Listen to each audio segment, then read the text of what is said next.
Welcome everybody into our second round of dive into details. I'm not too sure if we've got a few familiar names and faces popping up here from our first session 2 weeks ago, which was a huge success in terms of the activity post-event. The event itself, we've put this series together to help designers, builders, in terms of detailing products like ours, and also for the applicator to understand where all of these products are connected off to and where they're located.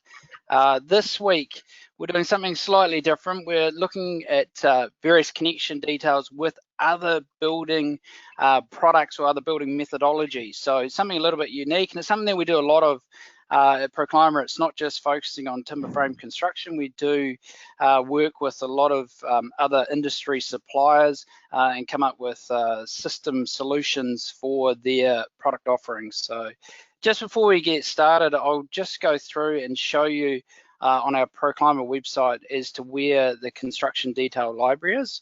And as I mentioned last time, it's forever getting updated. We've got a lot of new details that I'm going to show you today that aren't loaded up. And then we've got a lot of details in the pipeline that are currently getting drawn at the moment. So do continue to come back to our website and have a look at the construction detail library, because as I say, it's forever updated. So if you're jumping onto our proclima.co.nz website, you jump into the resource center and you'll see straight away the construction detail library. So click into that. Bear with me here, and you'll see the range of details we have at the moment. So looking at it externally and internally in the roof, the ceiling, and the wall.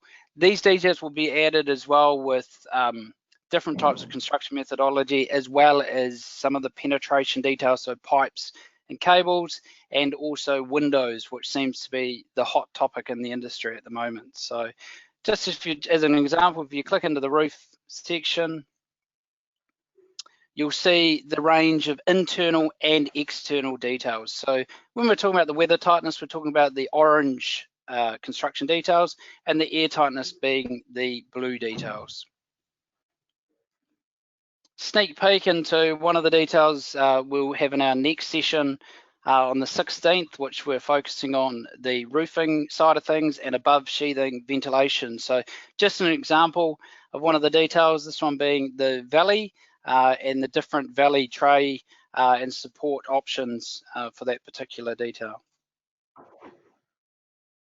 Just as we go along, if anybody's got any questions, I do have two of my colleagues here supporting me. Eva, who's our communications and somewhat marketing lady, or a go-to lady for getting stuff done. So Eva, and Rich, who's our Wellington-based guru when it comes to installation training, and is the main man behind these details. Rich's got a wealth of experience in terms of its capabilities on building sites. He's built all types of building types around the world, spending a lot of his time in Europe where he's met his wife. So if you've got any technical details from the installation side of things, Rich is here to answer those as well. So feel free to put any questions that you may have up into the chat channel, or if you want to unmute your microphone and ask me directly, feel free.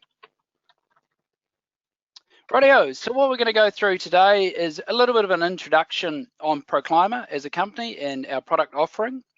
And then we're going to jump right into the detailing that I'm going to show you today. So the first one up is going to be looking at SIPS connection details, straw bale construction, ICF block, and commercial construction. I haven't got details for commercial construction, but I have got some interesting photos to share with you. And then we're going to look at the warm roof. Like I say, if you've got any questions, feel free to put them up in the chat channel, or I can, if you want to unmute your microphone and ask me as I'm on that slide, I'm more than happy to answer for you. As a company, we have a huge advantage over our competitors, being 100% owned by the manufacturer in Germany. So when we talk about the advantages, we've got reach back to the technical team, the marketing team, and also product development. We have got a number of products that have been produced for the New Zealand and Australian market to far exceed the building code requirements. One of those is the Solitex X Designer, which is our staple-on wall underlay product. It was developed, I think it was 2009, we launched the X-Designer into the market. And like I say, it was developed to far exceed all of the testing requirements for wall underlays as per the building code. So something that sort of take a lot of pride in. I had a lot of involvement with getting this product off the ground. So with the wall underlays, we've got all the system componentry, the sill tapes for the window openings, and all of the flashing tapes and what have you. We also have the pipe and cable grommets for sealing off any penetrations. The next product in the wall underlay that's fairly much new to us is the Solitex Adhero, which is a peel and stick version of our standard Solitex X-Designer. Quite commonly used on multi-story commercial buildings, MOE projects where you need 2 layers of defence. We supply a lot into the SIPS market and the CLT market as well. So it's a fully adhered product to go on top of a rigid substrate. The Adhero can also be used in the roof as well. Works well for prefabrication and cassette roof panels, to have a fully adhered membrane on top of the roof for transport benefits and obviously on site as well. In the roof underlay side of things, we've got a range of synthetic membranes, various weights, which has a big bearing on the strength and the UV stability.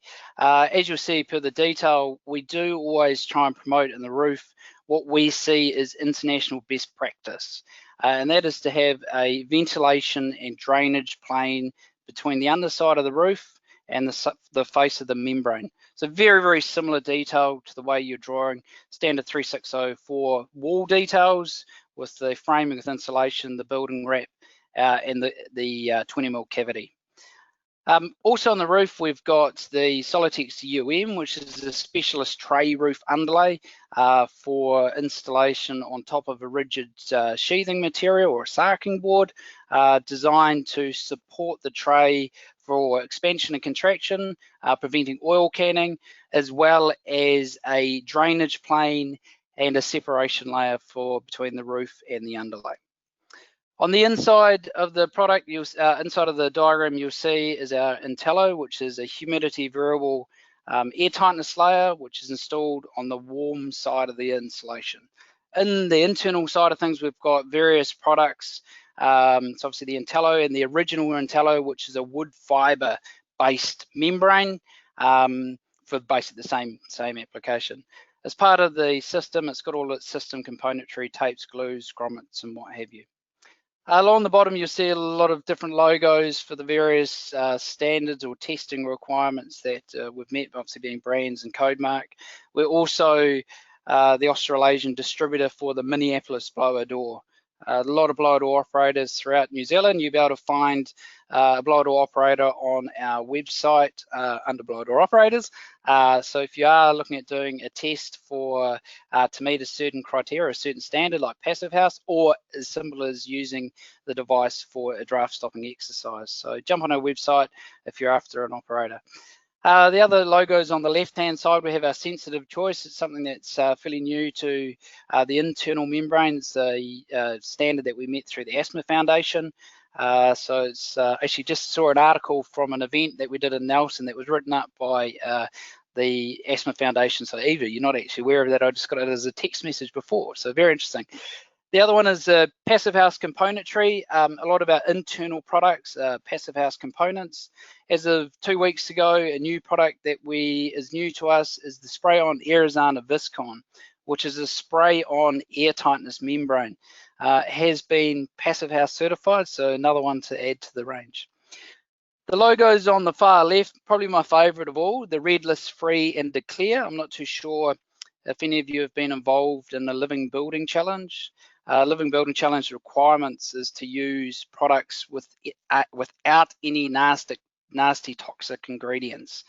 The red list free or the declare is an online register for building material manufacturers that don't have any of the nasty ingredients. The ingredients list is 777 toxic ingredients that are widely used in building products throughout New Zealand. So fortunately enough, most of our products have either gone through the full declare process or are red list free. Cool. Rightio, moving right along. Just my first slide here, first construction detail, is just things to consider when specifying airtightness and also when specifying the Intello membrane. The Intello location, as you'll see on the detail, the Intello is always located to the warm side or the inside of the insulation. Because the membrane itself is humidity variable, the performance or diffusion resistance is all dependent around the heat and humidity around the membrane. So the membrane should always be on the warm side of the insulation. Airtightness is always a continuous layer. This doesn't matter if you're using a membrane, a SIPS panel, a concrete construction, the airtightness layer should always be continuous. So you should always connect off to the floor, to the windows, across the ceiling, and any penetrations that are penetrating your airtightness layer. Surface cavity. As you'll see by the drawing on the right, there is a surface cavity or a layer of insulation on the inside of the Intello. This is generally used as a standard detail for running your electrical and plumbing services. It is also there to double up the insulation. When I say double up the insulation in the surface cavity is generally installed horizontally. Now, the main benefit for this is to eliminate the thermal bridging through the frame of the building. So you have your main insulation layer running in between the framing, which is running vertically, and then your surface cavity is running horizontally. So that's the main benefit for having the surface cavity, as well as putting your surfaces towards the inside and not impeding into your main insulation layer. Insulation type and insulation ratios. The Intello system only works with fibrous insulation. So when I talk about fibrous insulation, I'm talking about glass wool, wool insulation, hemp, cellulose, blown in cellulose insulation. With closed cell insulation, the product itself is diffusion tight. So it's working like a vapor barrier within itself. So this is where the Intello is not required because the insulation is preventing any moisture migrating through the construction in either direction. Insulation ratios.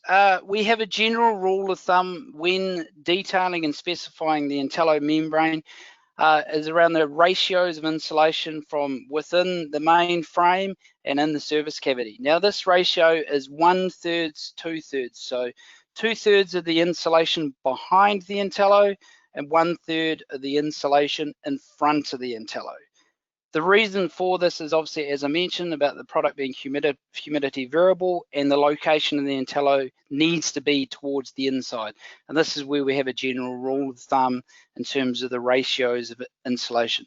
And when we talk about insulation and the ratios, we're talking about the R value, not the thickness. So you can't have an R 2.8 bat behind the Intello and then use something with a very, very high R value in front of it. So it's got to be similar or the same insulation behind and in front. Engineering, it's a question that came up prior to our first event or dive into details event regarding the bracing elements of these details. These details are just a guide to show you the location and the connection of either the Intello airtightness layer on the inside or the weather tightness layer. They do not take into consideration any form of bracing. So if you are using these details, it is strongly advisable that you run your own bracing per the building that you're designing. Last one, WFI. WFI is a computer-based simulation program for simulating moisture ingress or heat ingress through the building element, so roof and wall. It is also there to identify if there is going to be a chance of accumulation of moisture through or at any one point of the wall or roof makeup.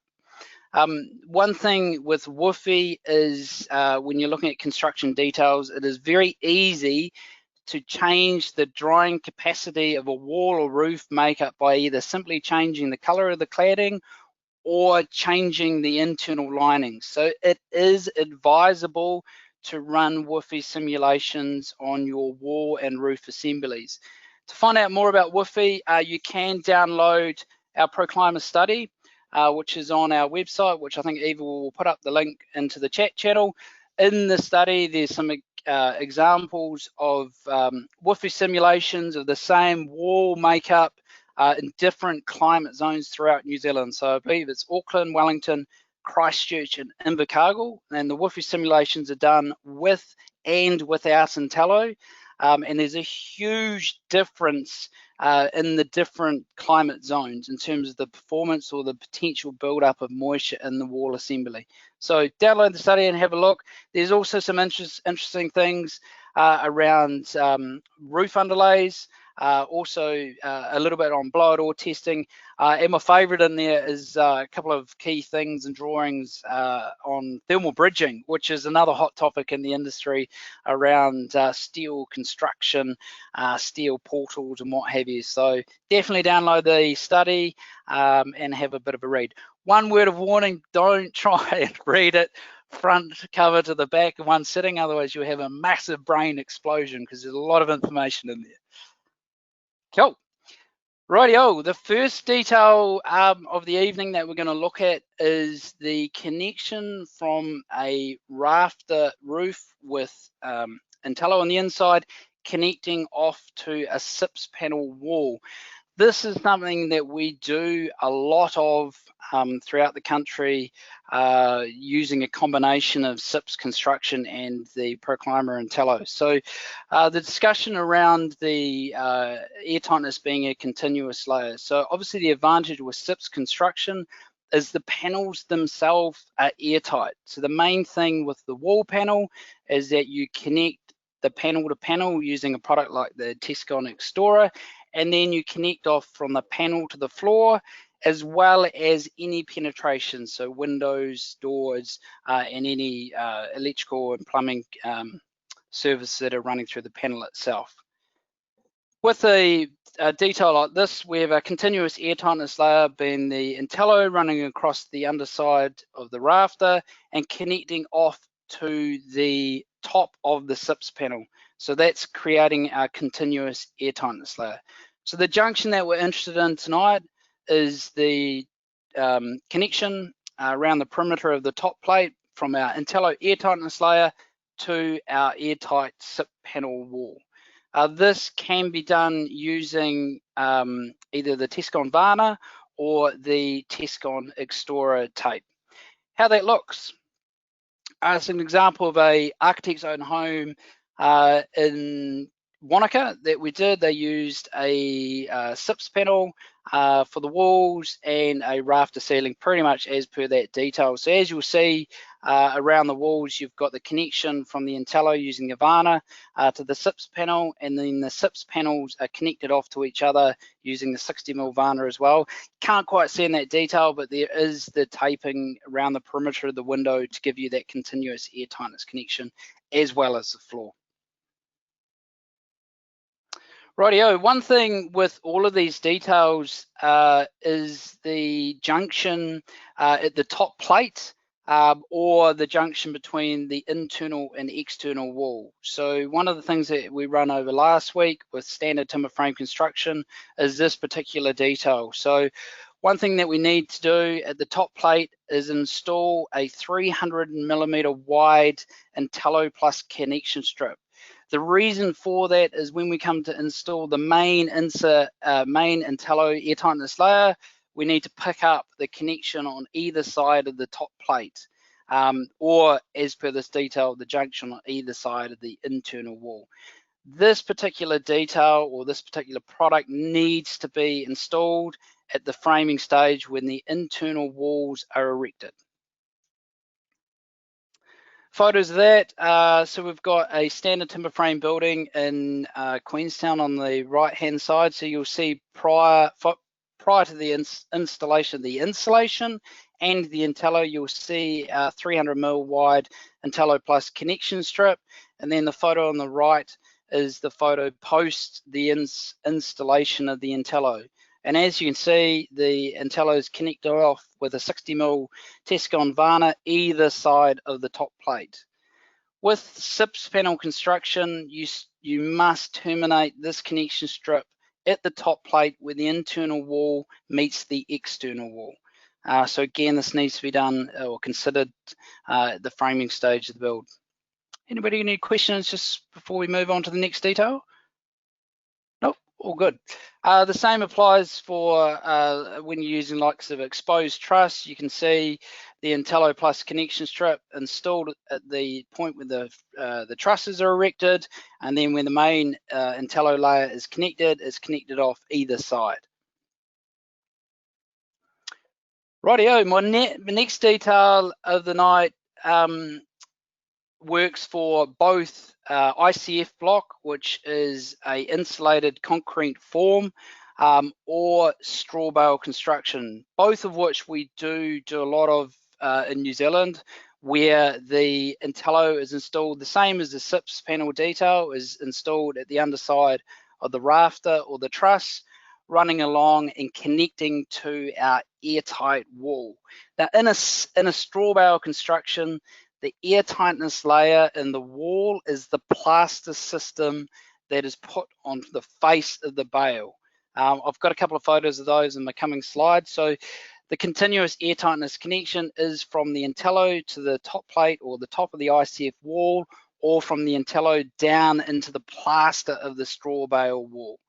So this can be done in two different ways. So for a ICF block wall, you can connect the Intello off the same as the SIPS panel construction using the Tescon Varna, or in a straw bale construction, you'd use a product called the Contiga PV, which is a mesh-based tape that is plastered in to the inside face of the straw bale wall.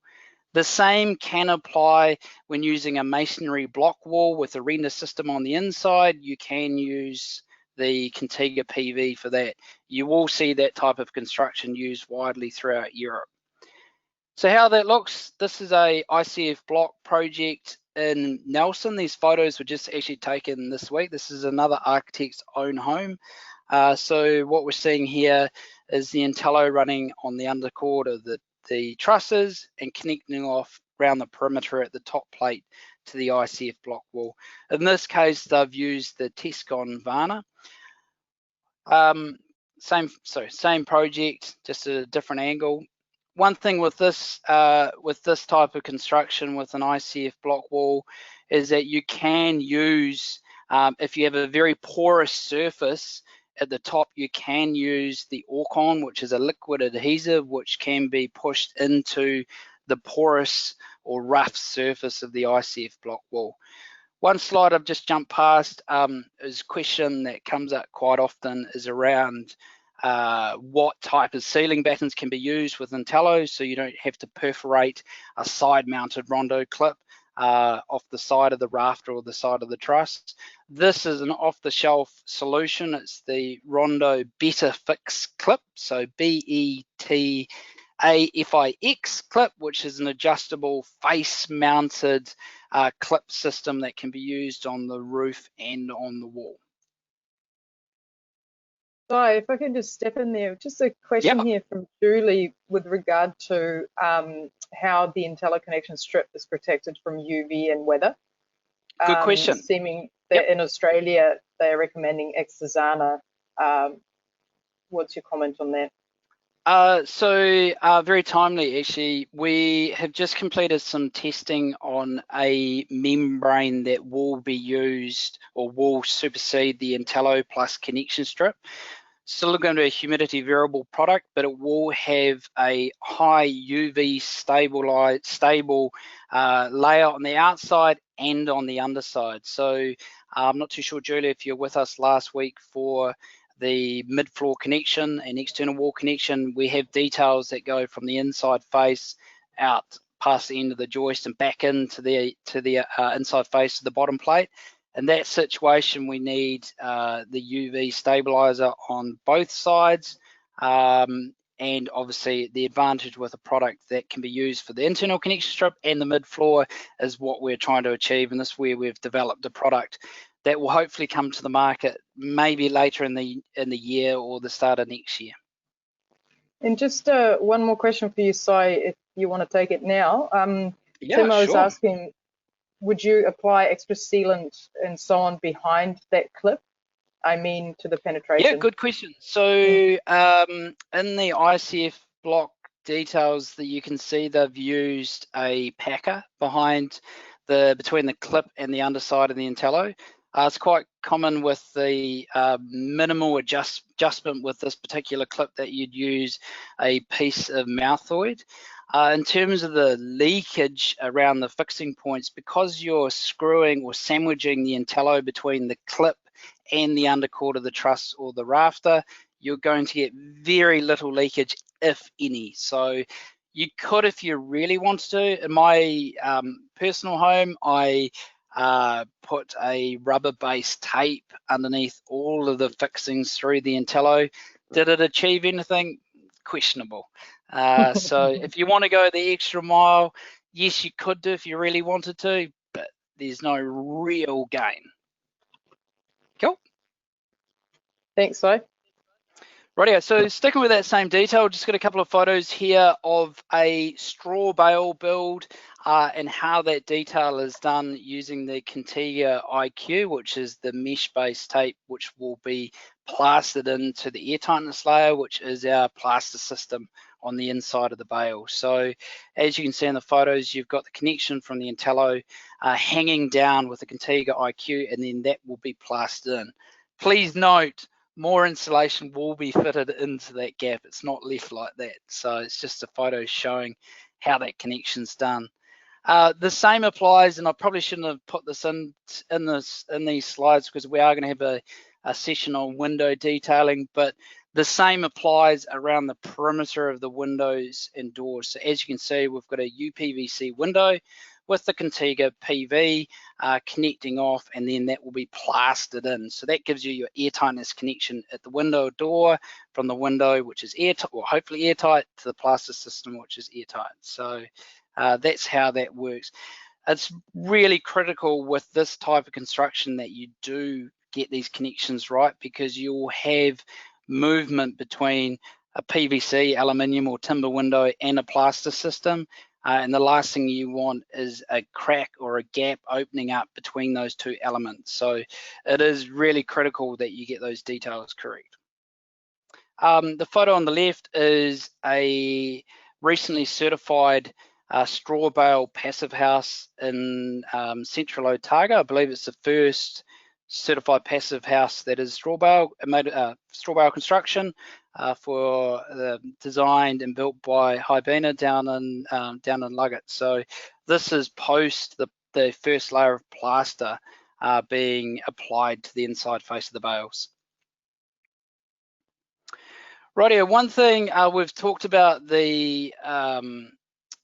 that particular rondo clip being the Betafix clip. One thing that always needs to be considered when you're doing an airtight building, it is advisable to have a form of mechanical heat recovery ventilation. The reason for that is you've created this wonderful airtight structure, and you've got the opportunity to manage the environment inside of that by ventilating and heating and cooling.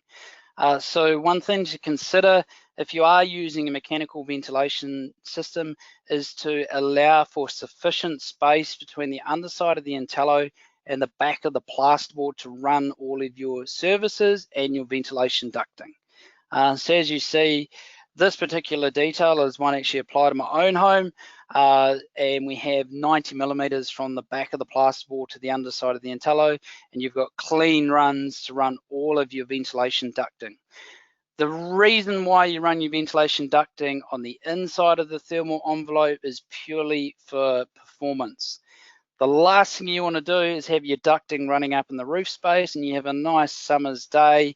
Your roof space or your attic space could be at 50, 60 degrees, and all you're doing is cooking that air inside your ventilation ducting and then blowing it into the building. So it's the last thing you want to do. So your ducting should always be on the inside of the thermal envelope.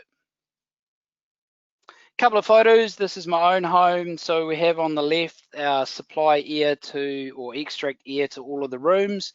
The photo on the right is the main intake and extract to the ventilation system itself, to the mechanical unit itself. So in regards to that, the supply and exhaust are quite large. So as you'll see, we've used a timber 50x50 batten, two timber battens or a timber blocking with the side mounted rondo clip to give us sufficient space for the large OD of the pipes for the supply and exhaust air. So just something to consider. It's got really not much to do with our products, but we see this time and time again on site that it comes to this point to install the ventilation system and it's like, where's it going to go? So for designers, just like I say, it's something to consider. Right, the second to last lot of slides looking at commercial construction. Commercial construction, obviously, there is large amounts of services that are run to each of the spaces or each of the room, as well as the sprinkler systems for fire and what have you. In this particular photo, this is Newtown School in Wellington. It's got a timber purlin with the Intello and then a structural timber batten under the Intello which fixes back through to the purlin. The reason why it's a structural batten is because of the suspended ceiling system and the weight on the product and the support it's needed. So just another idea to consider, or another thing to consider in terms of commercial construction is where all these services are located and where the Intello is going to be located. So. Hey, Si, if I can just jump in there with a question. Go for it. From Claire. So jumping back to the ducting, there's a question: how's the ducting dealt with in a CLT build where the CLT is exposed internally, and do you ensure it's suitably insulated? Yeah, so in CLT construction, you can obviously run ducting in the internal walls. So for me, I use a 80mm duct. There are smaller ductings and you just have to run more of them. So a lot of that in more large scale construction with CLT, what have you, if you have got the CLT exposed at the inside, it is a lot harder to run the ducting, but they can be run in internal walls, or if the CLT is not exposed on the external walls, you can run it in the service cavity as well. Hopefully that answers the question. Thanks, Si. No worries. One example of this is, I'm not too sure if you have seen it, was the Block New Zealand, which was on TV through last winter. It was a retrofit project and all of the ducting and that ran in the internal walls between the floors, and the main unit was down in a insulated cupboard in the garage. So that's how they achieved it for that project, which could be applied for CLT construction as well. I put this slide in. It's something that you never usually want to see, is your products installed like the photo on the right. What these two photos is showing is the photo on the left, a well thought out, well detailed location for the Intello and well executed on site. The photo on the right is an afterthought and an absolute mess. Unfortunately, we do see this quite a bit, and generally it comes down to the designer or the architect not putting in sufficient drawings and locations and details for the dedicated air tightness layer, and it comes down to the builder or the contractor on site to work out where it goes. So please do detail your drawings correctly, because it does make it a lot easier for the contractors on site to know or to understand where the Intello or where the air tightness layer is located, as well as these key junctions that we'll be showing you in these series of presentations. Another example of maybe poor detailing, but more installation, poor installation. What you have here is a whole heap of ducting that is going through which I assume is an external wall actually.